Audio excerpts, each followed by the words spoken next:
o por lo menos un ataque. Parecía inminente que se produjera un ataque. Digo, si Cuba, pienso, si desgraciadamente se desata esta guerra, nosotros vamos a desaparecer del mapa. Robert Kennedy vino a verme y me dijo: señor embajador, la situación es muy tensa. Sus misiles acaban de derribar nuestro avión. Nuestros generales exigen que contraataquemos. Si iniciamos un bombardeo, ustedes nos responderán. ¿Qué podemos hacer? Era una noche extraordinariamente hermosa, como todas en Washington. Salí del despacho oval del presidente y en ese momento pensé que quizá no volvería a ver otra noche de sábado.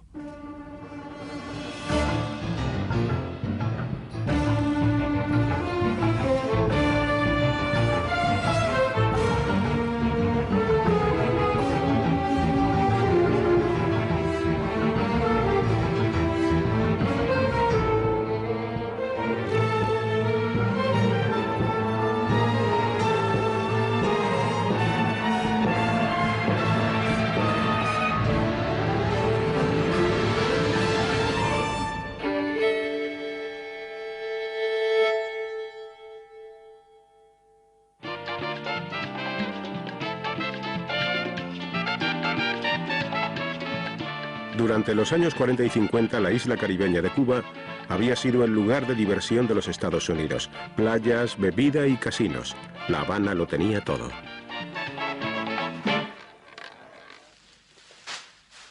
Casi la totalidad del territorio y de la industria cubana estaban en manos de compañías norteamericanas. Considerábamos que en cierto modo formaba parte de los Estados Unidos. Ese pequeño y maravilloso país que no constituía un peligro para nadie, en realidad era un factor muy valioso para la economía de los Estados Unidos.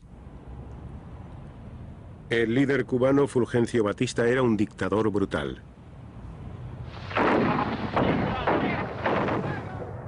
El pueblo al que gobernaba empezó a darle la espalda. Durante muchos años la guerrilla estuvo luchando en las montañas. Al final, un carismático abogado de 33 años de edad llamado Fidel Castro entró en La Habana el 8 de enero de 1959.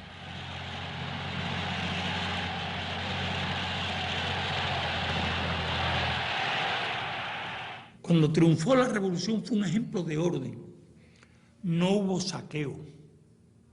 No hubo gente arrastrada por las calles como ocurría en otros lugares. No hubo asesinatos, no hubo crímenes. Un orden perfecto. En medio de este orden perfecto se acusó a más de 500 miembros del antiguo régimen de cometer crímenes. Fueron juzgados y posteriormente ejecutados.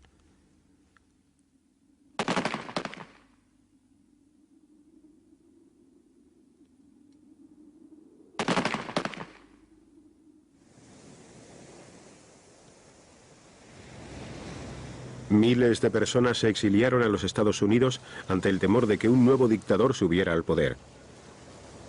Pero para la mayoría del pueblo, Castro era un héroe. La revolución prometió empleo a la población, honradez administrativa, que no había existido realmente nunca en nuestro país. Programas de salud que no habían existido, programas de educación que no existían.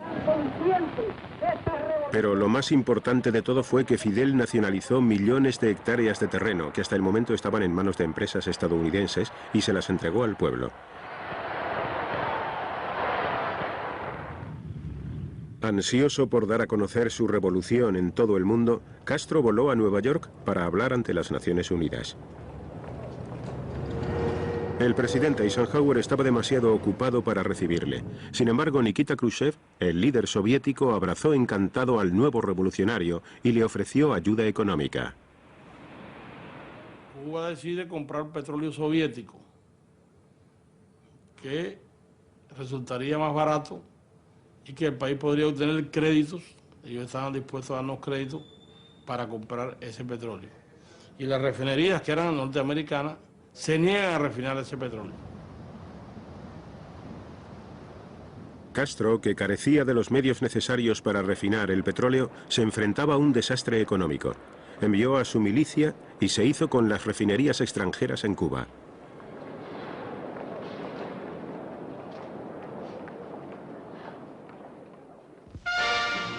La respuesta de Estados Unidos no se hizo esperar. At his White House press conference, President Eisenhower announces that Cuba's assigned share of the United States sugar market has been cut by 95%, in reply to what I call Fidel Castro's deliberate policy of hostility. La tensión iba en aumento y Castro nacionalizó otras inversiones estadounidenses valoradas en más de $1.000 millones. Un furioso presidente, Eisenhower, declaró el embargo comercial total y dio órdenes a la CIA para que reclutara exiliados cubanos. Su intención era entrenarlos para destruir el régimen de Castro. Las agencias del gobierno de Estados Unidos empezaron a preparar personal para bombardear Cuba, quemar los cañaverales. Cuba es cañaveral, es sugar cane. Es muy grande la cantidad de azúcar, de caña. Y venían las avionetas con sustancias inflamables y nos quemaban los cañaverales. Eso fue muy grave eso. Era la riqueza de Cuba, la única que teníamos. Desarrollando una guerra sucia.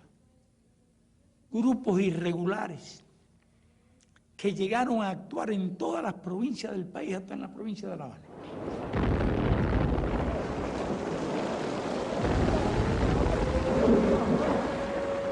Más de 100 personas murieron cuando la Coubre, un carguero procedente de Bélgica que transportaba armas y municiones, explotó en el puerto de La Habana. Se sospechó que la CIA había llevado a cabo un sabotaje, pero esta hipótesis nunca se demostró. Castro se volvió hacia la Unión Soviética en busca de ayuda. Quizás si hubiera adoptado una línea diferente, la actitud de Estados Unidos frente a Castro no hubiera sido tan dura como lo fue en realidad.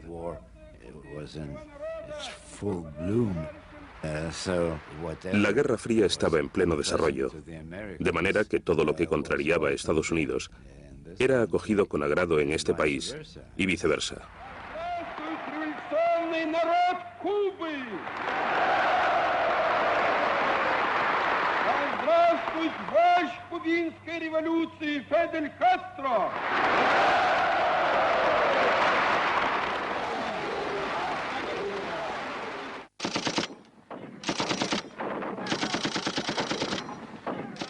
En una base secreta ubicada en la selva de Guatemala, agentes estadounidenses de la CIA habían estado entrenando a exiliados cubanos para invadir Cuba.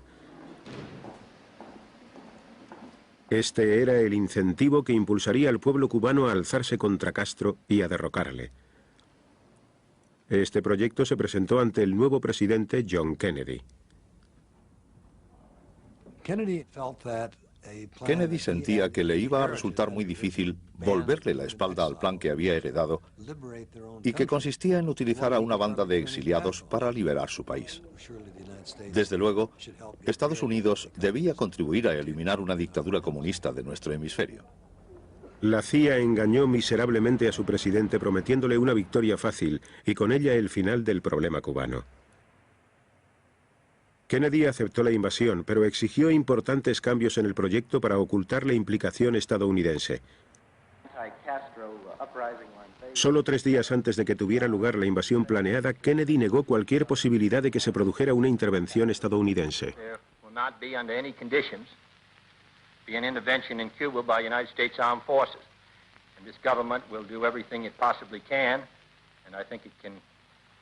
meet its responsibilities to make sure that there are no Americans involved in any actions inside Cuba. Mientras Kennedy hablaba, las fuerzas de invasión se reunían. Una oleada de bombarderos estadounidenses planeaba destruir las fuerzas aéreas de Castro sobre el terreno.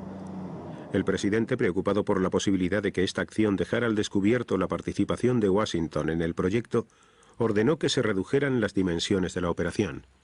El 15 de abril de 1961, tan solo 6 bombarderos estadounidenses disfrazados bajo los colores de las fuerzas aéreas cubanas despegaron desde Nicaragua para realizar un ataque crucial contra los aeródromos cubanos.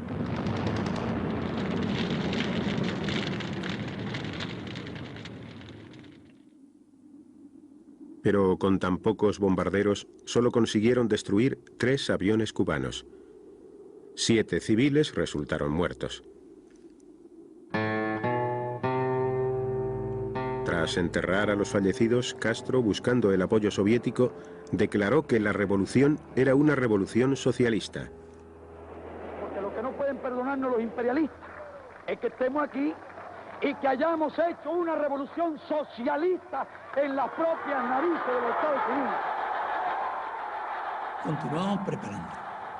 Resistir nada. Con todos los medios al alcance de Estados Unidos. Al día siguiente, 1.500 exiliados equipados con armas y municiones estadounidenses llegaron a la bahía de Cochinos, situada a 200 kilómetros al sur de La Habana. Éramos los hombres más felices del mundo porque teníamos la oportunidad de regresar a Cuba, a nuestra patria, a combatir por rescatar la libertad y la democracia y que nuestra patria fuera para todos los cubanos. La misión de los aviones norteamericanos consistía en proteger a las fuerzas de invasión una vez que éstas hubieran llegado a la playa. Pero Kennedy, que en esos momentos enfrentaba una condena internacional por el bombardeo inicial, canceló el apoyo aéreo. Las fuerzas aéreas con las que aún contaba Castro destruyeron rápidamente los barcos que transportaban suministros y municiones vitales. Cuba creyó equivocadamente que se enfrentaba a una invasión a gran escala perpetrada por los Estados Unidos y movilizó a todos sus contingentes. Los peores momentos eran los iniciales, cuando teníamos poca información del enemigo. No sabíamos si eran 1.500, 3.000 o 10.000. No sabíamos qué otro tipo de armas podían tener. Y no sabíamos qué podía suceder inmediatamente después de esto, si podía provocarse una invasión.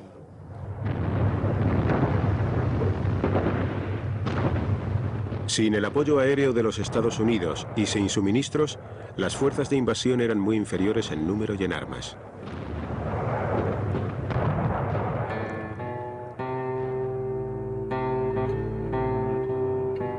En menos de 72 horas, los invasores fueron capturados o resultaron muertos. Yo no me di cuenta de que esta misión ya estaba resultando imposible de ganar hasta el último día, casi en el final, porque teníamos un exceso de confianza en nuestros aliados. No suponíamos que nos pudieran dejar abandonados, no suponían que dejaran de cumplir el compromiso que habían hecho con nosotros. Jack Kennedy estaba desolado por el fracaso de la operación de Bahía de Cochinos y dijo que había sido un fiasco. No estaba acostumbrado a fracasar ni en la política ni tampoco en la vida. Nunca le había visto tan consternado. ¿Cómo he podido ser tan estúpido?, dijo. Castro había sobrevivido y había humillado a Kennedy. La CIA recibió órdenes de ponerse manos a la obra y de idear un nuevo plan.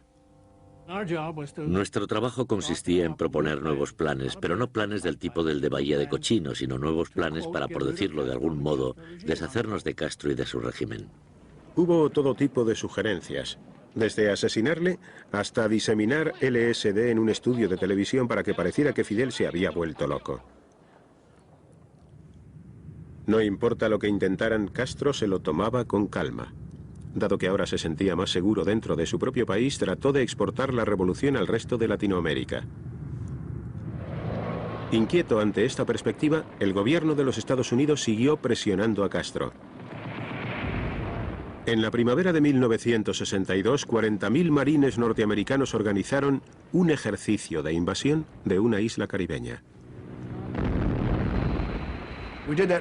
Lo hicimos a propósito para desviar la atención de Castro y que así dejara de causar problemas en Latinoamérica y en América Central. Pero más tarde supimos, porque nos lo dijeron, que los rusos y los cubanos realmente creyeron que los Estados Unidos trataban de atacar Cuba, por lo que Castro siguió pidiendo más ayuda. Las súplicas de Castro inspiraron al líder soviético Khrushchev, que le hizo a su homólogo cubano una oferta arriesgada. Se había alardeado ante el mundo del poder nuclear de Rusia, pero en realidad era consciente de lo limitado de sus misiles de largo alcance. Pero sí disponía de misiles nucleares de medio alcance.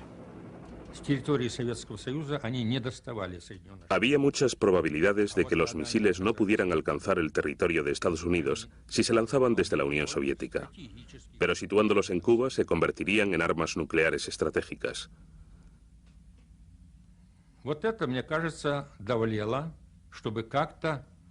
En la práctica, esto significaba que tendríamos una oportunidad de reducir las diferencias entre las dos fuerzas.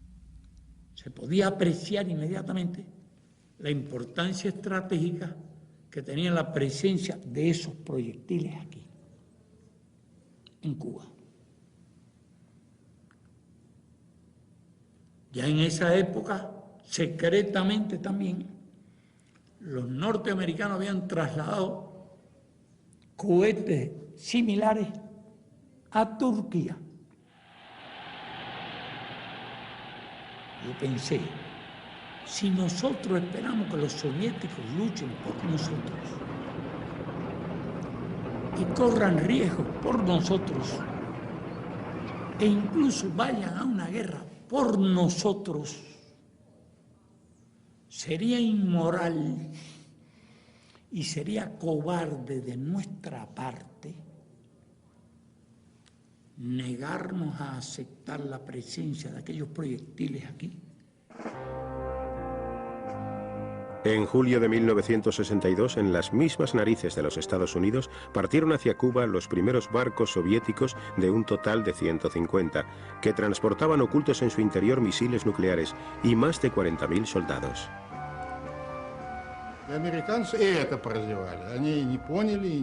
Los estadounidenses no se dieron cuenta de que habíamos conseguido llevar a la isla no una, sino 43.000 personas, además del equipamiento, las armas y todo lo necesario para llevar a cabo los trabajos de instalación. Camuflamos todo el equipamiento militar con coches, camiones y tractores y lo ocultamos bajo los muelles. Los agentes de la CIA informaron de que en las calles de La Habana se habían visto tropas rusas y remolques con misiles. Washington descartó el informe y dijo que solo se trataba de un rumor. Yo vi aquella arma rara y entonces le dije a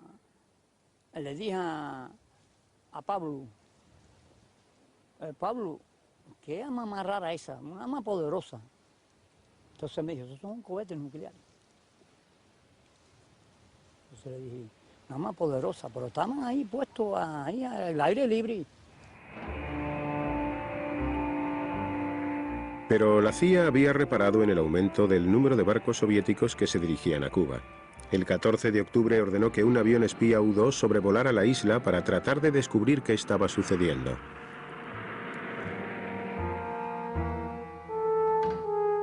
A la mañana siguiente, el Centro de Interpretación Fotográfica de Washington comenzó a analizar las fotos tomadas por el U-2.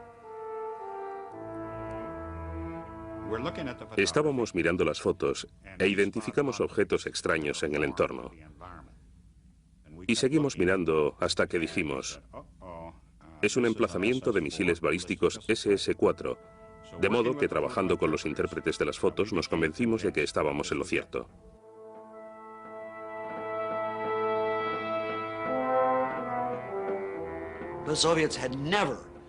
Los soviéticos nunca habían colocado armas nucleares fuera de sus fronteras y no creíamos que llegaran a hacerlo. La verdad de este asunto es que nunca pensamos que asumieran un riesgo de ese tipo. A las 8:45 del 16 de octubre, la CIA informó a Kennedy de que sin ninguna duda en Cuba había misiles soviéticos. El presidente llamó a sus asesores a la Casa Blanca. No pasamos mucho tiempo preguntándonos por qué habían hecho eso los soviéticos.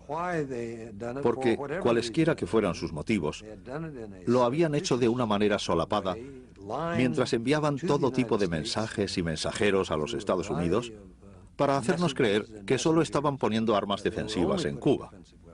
Y sin embargo, Estas armas constituían un peligro claro y presente para nuestra seguridad. La presencia de los misiles en Cuba puso a los estadounidenses en una posición más vulnerable que nunca. Los rusos estaban tan cerca que podían atacar sin previo aviso.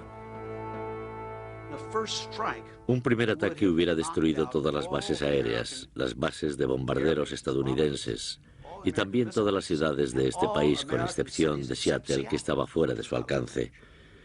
Pero Washington DC, Nueva York, Dallas, todas hubieran sucumbido ante el martillo. Hablamos de llevar a cabo un ataque aéreo para destruir los misiles. Fue lo que se nos ocurrió a todos en un primer momento. También estudiamos la posibilidad de invadir Cuba, que era la opción que más satisfacía a la derecha. Querían que entráramos, derrocáramos a Castro y que liberáramos a la isla del comunismo, al mismo tiempo que acabábamos con esos misiles.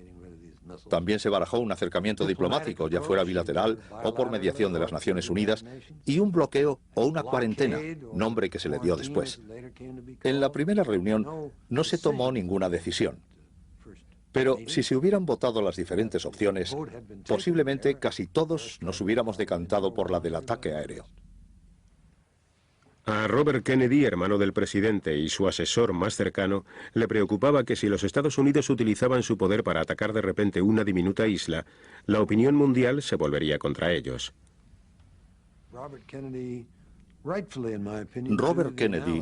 muy acertadamente en mi opinión, informó de que el mundo entero encontraría una analogía entre el bombardeo de Cuba, de las bases en Cuba, y el bombardeo que los japoneses llevaron a cabo sobre Pearl Harbor en 1941.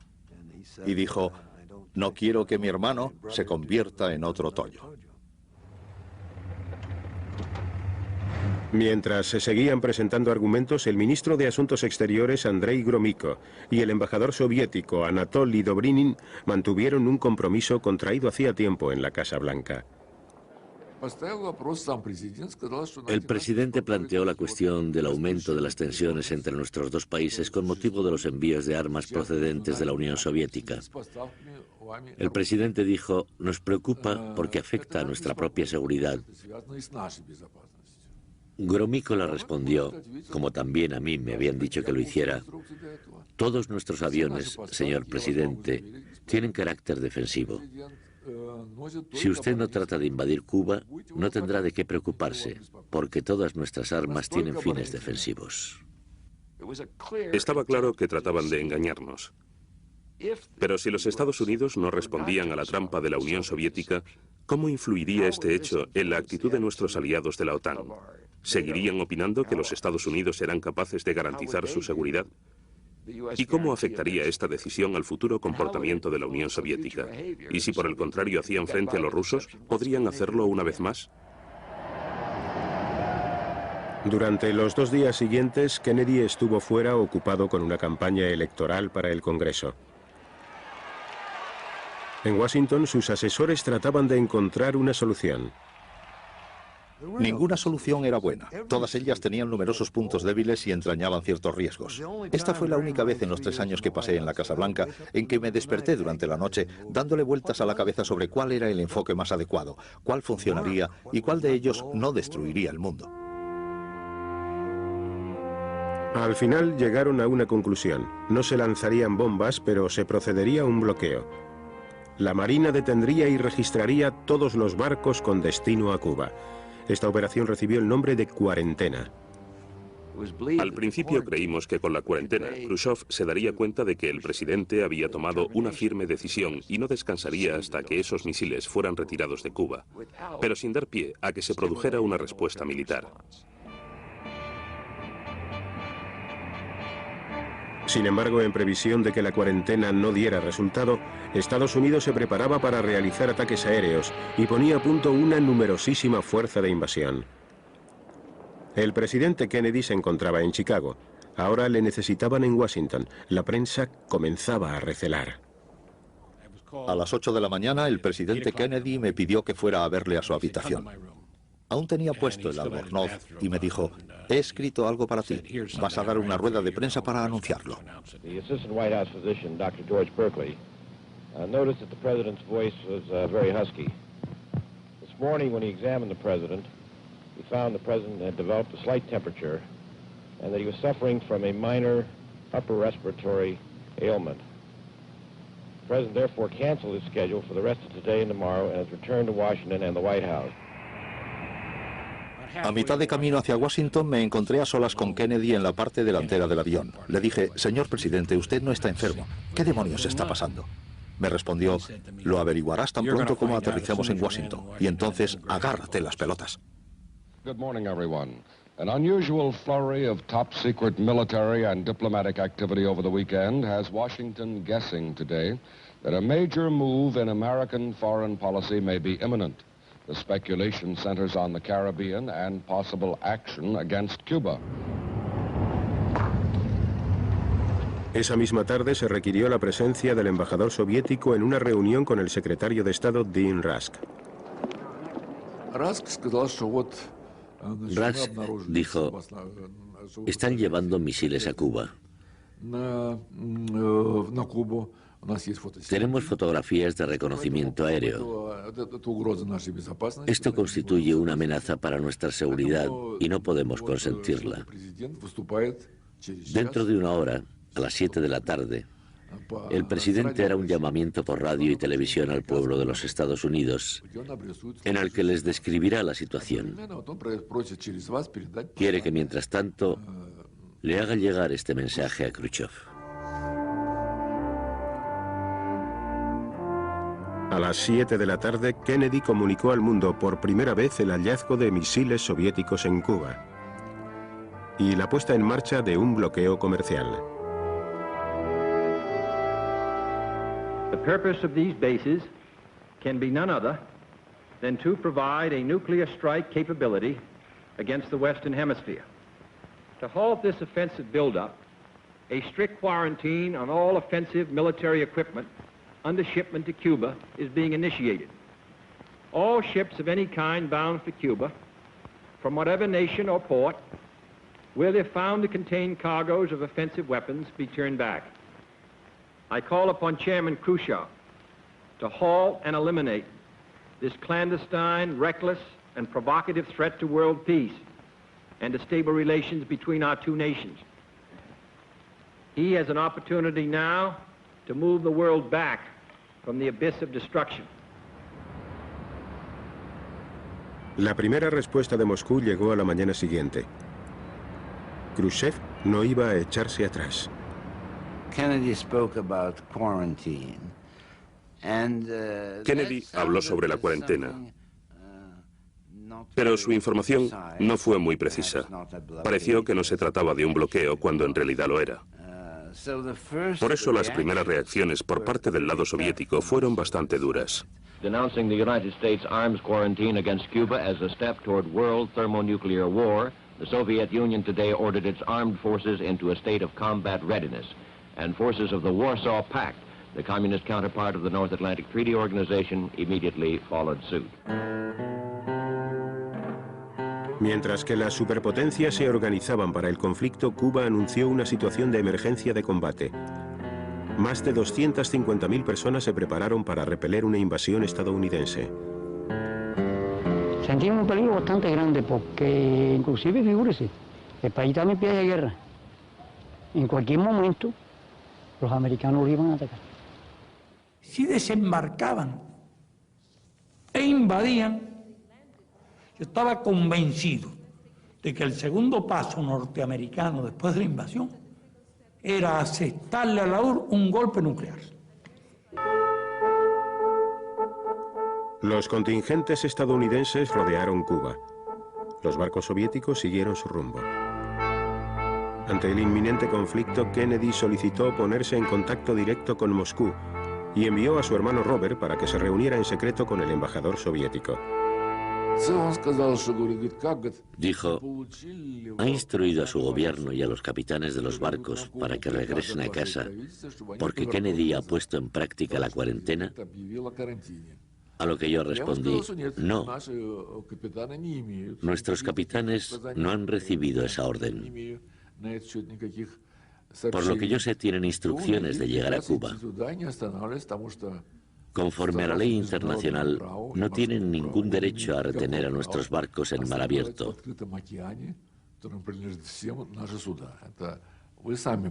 No pueden establecer una línea imaginaria. Va contra la ley. Él replicó: bueno, entonces no sé dónde iremos a parar. The Pentagon says the United States is ready to sink every communist bloc ship headed for Cuba which refuses to stop and be searched under the blockade. Further, force will be used if necessary to stop and search any ship of any nation bound for Cuba. Fueron momentos de infarto.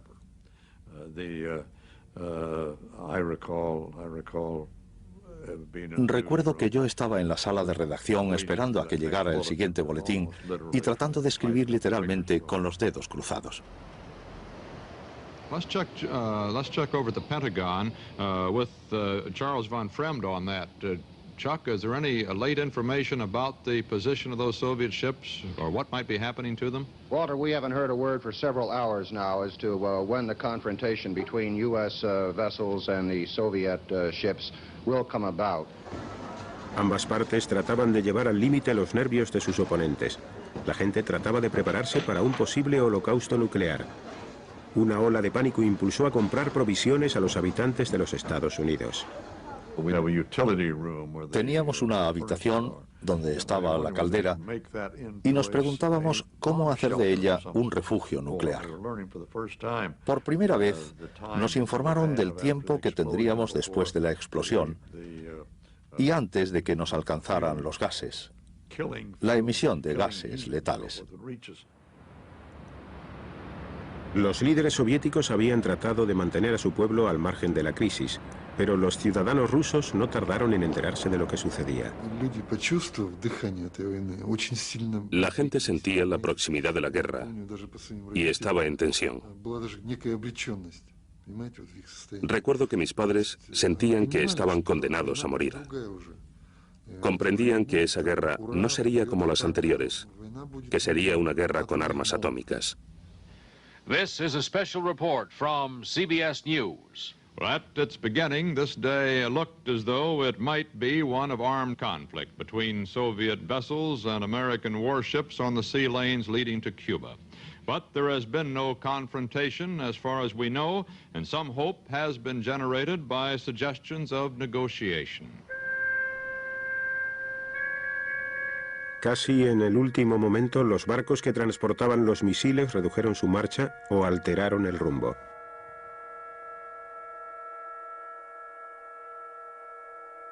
Esa misma noche, mientras Kennedy cenaba con unos amigos en la Casa Blanca, se propuso un brindis para celebrarlo. Kennedy rechazó la idea. El juego, dijo, aún no ha terminado. A las 21:24, el Departamento de Estado recibió una carta del presidente Khrushchev dirigida al presidente. En ella el soviético rechazaba todas las exigencias de Kennedy. Los misiles que ya estaban desplegados en Cuba se preparaban para entrar en acción. Por primera vez en su historia, el Comando Aéreo Estratégico de los Estados Unidos pasó a la condición de Defensa 2. El siguiente paso, DEFCON 1, sería la guerra.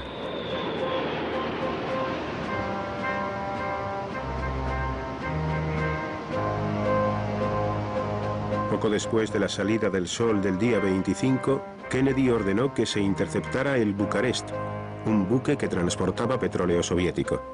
Sabía que no era posible que un petrolero transportara misiles, pero con su decisión quería avisar a Khrushchev de que su amenaza iba muy en serio.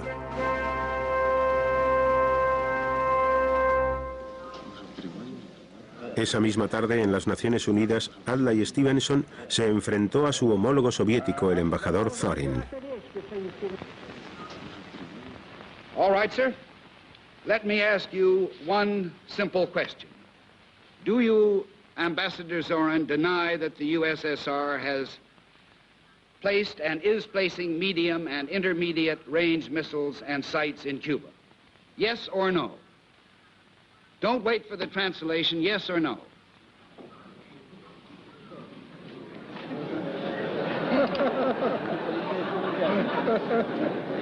Я не нахожусь в американском суде. I'm not I am not in an American courtroom, sir, and therefore I do not wish to answer a question that is put to me in the fashion in which a prosecutor does. In due course, sir, you will have your reply. You're in a court of world opinion right now, and you can answer yes or no. You have denied that they exist. I want to know if I've understood you correctly.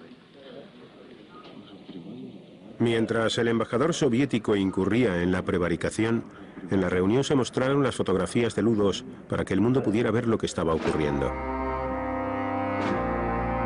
Puesto que los trabajos en las bases cubanas seguían adelante, Estados Unidos reunió a sus fuerzas de invasión en Florida. Los estadounidenses se convencional. No sabían que las fuerzas soviéticas estaban equipadas con misiles tácticos de corto alcance, armados con cabezas nucleares y preparados para aniquilar al invasor.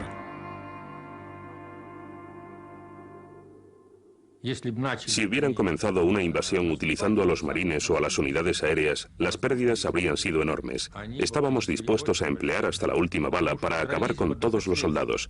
No teníamos un lugar al que retirarnos. El 26 de octubre, con el mando militar soviético, que el riñón parte del estado de la fuerza, él me dice: regimiento aviación, listo; regimiento coheteriles, tierra-aire, listo; regimiento de fuerzas de armas nucleares tácticas, listo; la unidad de cohetes, lista.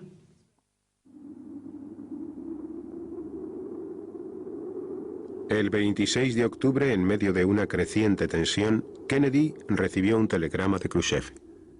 El párrafo más importante rezaba así: presidente Kennedy, usted y yo estamos tirando de una cuerda con un nudo en medio. Cuanto más fuerte tiremos, más apretaremos el nudo y llegará un momento en el que habrá que cortarlo con una espada. ¿Por qué no aflojamos ambos y tratamos de deshacer el nudo? La oferta de Khrushchev era la siguiente: si los Estados Unidos declaraban que no invadirían Cuba, la necesidad de que nuestros especialistas militares estén presentes en la isla desaparecerá. Al final parecía que la serenidad iba a prevalecer. A la mañana siguiente todo había cambiado y Khrushchev trataba de lograr un acuerdo más ventajoso. Solicitaba un trato: sus misiles en Cuba a cambio de los misiles de los Estados Unidos en Turquía. Khrushchev thought that if the Khrushchev pensó que si conseguía incorporar al acuerdo general al que habían llegado las dos partes la retirada de misiles de Turquía a la Unión Soviética, el pacto le parecería mejor.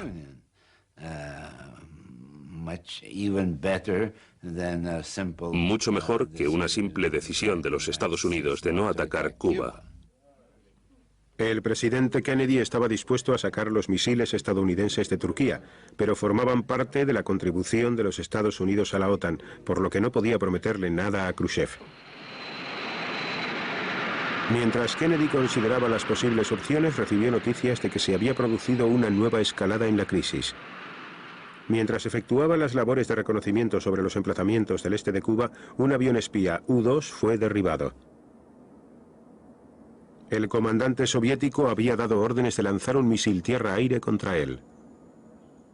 El comandante de la división, el teniente coronel Grinskov, recibió la orden de acabar con el blanco. Si no hubiésemos abatido ese avión, habría fotografiado todas nuestras bases y el enemigo estaría en posesión de la información necesaria para destruirnos. Esto significaría que no habríamos cumplido con nuestra misión, habríamos traicionado a nuestra patria. En caso de que un U-2 fuera abatido, el plan era bombardear inmediatamente ese emplazamiento de misiles tierra-aire y borrarlo del mapa. El presidente Kennedy canceló esa orden y nos dijo que no bombardeáramos esa base antiaérea porque necesitaba tiempo para llegar a un acuerdo con Khrushchev. La guerra se desatara, parecía inminente. O por lo menos un ataque. Parecía inminente que se produjera un ataque. Digo, si Cuba, pienso, si desgraciadamente se desata esta guerra, nosotros vamos a desaparecer del mapa. Castro envió un mensaje a Khrushchev. Dijo que los Estados Unidos podrían iniciar un ataque en cuestión de horas y que en caso de que se produjera, la Unión Soviética debería contraatacar inmediatamente con un ataque aniquilador. En Washington, Kennedy aún trataba de evitar una guerra mundial. Bobby Kennedy tuvo una brillante idea. Dijo, cojamos lo que nos gusta del telegrama de Khrushchev y finjamos que el resto no existe. Jack Kennedy y Bobby Kennedy elaboraron su respuesta y se la enviaron a Khrushchev exactamente como habían planeado. La carta eludía el derribo del U-2, los rumores difundidos por Moscú de que se trataba de una línea muy dura, etcétera, etcétera. Solo decíamos, entendemos lo que nos propone y hemos escuchado los aspectos con los que estamos de acuerdo. No había muchas esperanzas de que esta estratagema funcionara. Mientras tanto, continuaban los planes para llevar a cabo una invasión. La tensión el sábado por la noche era extraordinaria porque iba a tener lugar una reunión en la que se decidiría en qué momento del día siguiente íbamos a invadir Cuba o si retrasaríamos la ofensiva y trataríamos el tema de los bombardeos. Kennedy comenzó la reunión diciendo, escuchadme, todos vosotros lleváis 6 o 7 días fuera de casa. Quiero que esta noche regreséis a vuestros hogares y que estéis de vuelta aquí mañana domingo por la mañana. Entonces tomaremos la decisión.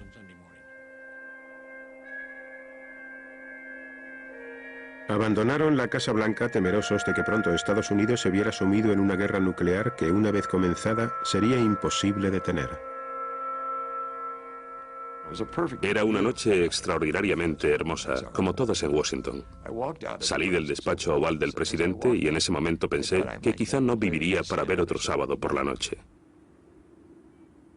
Kennedy envió a su hermano a otra reunión con el embajador soviético.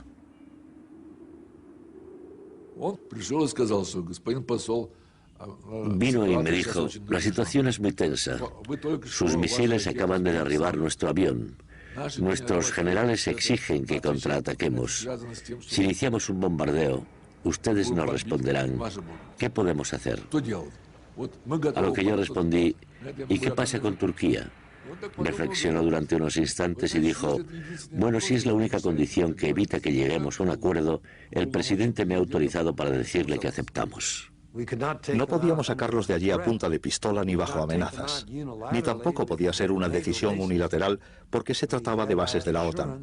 Pero estábamos casi seguros de que podríamos conseguirlo siempre que no pareciera un intercambio.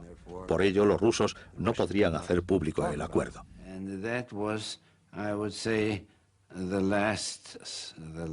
Yo diría que ese era el último cabo suelto que quedaba antes de que ambas partes aceptaran los términos del acuerdo.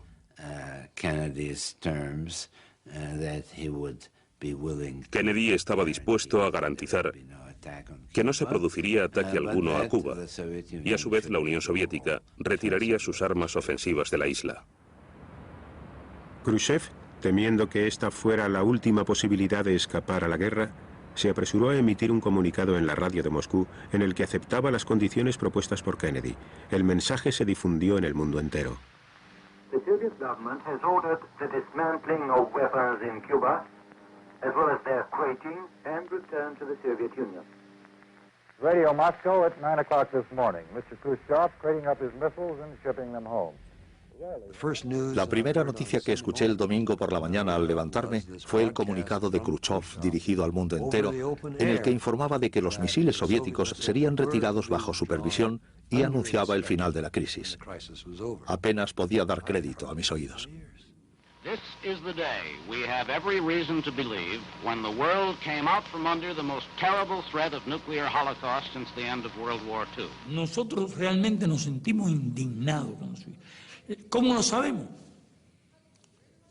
El día 28 por la mañana, la radio empieza a hablar noticias de que hay un acuerdo y que el acuerdo consiste en la retirada de los proyectiles y que Kennedy le daba una garantía a Khrushchev.